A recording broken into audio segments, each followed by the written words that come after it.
காலையிலேயே நம்ம ரவி ப்ரோவை போய் பிக்கப் பண்ணிட்டு வந்துட்டேன். ஸோ இன்னைக்கு நாங்கள் எங்கே கிளம்ப போகிறோம்னா நம்ம வரலு ப்ரோவோட மேரேஜுக்கு தான். ஆனால் அந்த வீடியோ எண்டில் ஒரு பயங்கரமான சம்பவம் இருக்கும், வெயிட் பண்ணி பாருங்க. ரவி ப்ரோவும் மதனும் தான் வந்தாங்க. ரெண்டு பேரையும் என் பையன் மாற்றி மாற்றி திருன்னு முழிச்சு பார்த்துட்டே இருந்தான். அப்படியே மாடிக்கு போய் சூரியனை பார்த்துட்டு கொஞ்ச நேரம் அங்கேயே டைம் ஸ்பெண்ட் பண்ணிட்டு இருந்தோம். ஸ்டார்டிங் விகான் ரவி ப்ரோவை பார்த்து திருன்னு முழிச்சான தவிர அவர்கிட்ட போவே இல்லை. அடுத்து போக போக அப்படியே செட் ஆகிட்டு ரவி ப்ரோவும் என் பையனுக்கு விளையாட்டு காட்டுறேன்னு சைக்கிளுக்கு காத்தடிக்கிற மாதிரி ஒரு டான்ஸ் ஆடினாரு பாருங்க. ரவி ப்ரோவை 5 மணிக்கே பிக்கப் பண்ணிட்டு வந்துட்டேன்.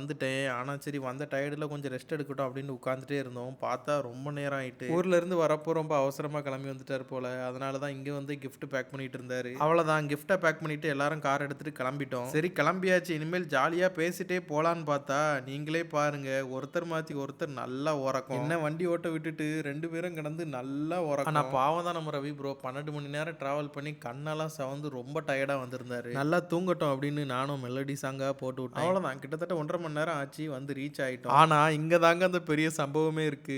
ஏன்னா மாப்பிள்ளை வாசல்ல வந்து நிக்கிறாரு. என்னங்க மாப்பிள்ளையே வெல்கம் பண்ண வச்சிருக்காங்கன்னு பார்த்தா மொத்த ஃபங்க்ஷனுமே முடிஞ்சிட்டு நாங்க போய் 10 நிமிஷத்துல அவங்க மறு வீட்டுக்கே கிளம்பிட்டாங்க. வேற வழி இல்லாம வாசல்ல வச்சு கிஃப்ட் கொடுத்துட்டு போட்டோ எடுத்து அனுப்பி வச்சாச்சு. சாப்பாடும் அதே மாதிரி தான், எங்களுக்கு மட்டும் கடைசியில் ஒரு டேபிள போட்டு பந்தி மாதிரி மாறிட்டு இருந்தாங்க. ரொம்ப வருத்தமாகிட்டு லேட்டா போயிட்டோம் அப்படின்னு. ஏன்னா எங்க ஊர் சைட்லலாம் 2-3 மணி வரைக்கும் ஃபங்க்ஷன் இருக்கும். 12 மணி மேல தான் சாப்பாடே வைப்பாங்க. ஆனா நாங்க 12 மணிக்கு அங்க போய் நிற்கும் போது மொத்தமா ஃபங்க்ஷனே முடிஞ்சு. ஆனா நல்ல வேலை, ஒரு 10 நிமிஷம் லேட்டா போயிருந்தா நாங்க பொய்யே யூஸ் இல்லாம ஆயிருக்கும். அவ்வளவுதான், ஃபைனலா எல்லாரும் ரவுண்டா இருந்து கேம் விளையாட ஆரம்பிச்சிட்டாங்க. ஆனா அங்க கொடுத்த ஐஸ் எனக்கு ரொம்ப பிடிச்சிருந்து. 1க்கு 2 ஐஸா வாங்கி சாப்பிட்டுட்டு கிளம்பிட்டோம். அப்படியே ரவி ப்ரோவையும் மதனையும் பஸ் ஸ்டாண்ட்ல கொண்டு விட்டுட்டு பஸ் ஏற்றி வைக்க முடியல. ஏன்னா எனக்கு இன்னொரு ஃபங்க்ஷன் போக வேண்டியது இருந்துச்சு. நல்ல முகூர்த்த நாளுங்கிறனால ரவி ப்ரோவும் இன்னொரு கல்யாண வீட்டுக்கு போக வேண்டியதா இருந்துச்சு. ஸோ அதனாலேயே அவசரமா பிரிஞ்சு ஓடிட்டோம். இந்த வீடியோ பார்க்குற நீங்க என்ன பண்றீங்க? அப்படியே இந்த வீடியோக்கு ஒரு லைக் கொடுத்து நம்ம சேனலை சப்ஸ்கிரைப் பண்ணிக்கோங்க. அடுத்த வீடியோவில் சந்திக்கலாம்.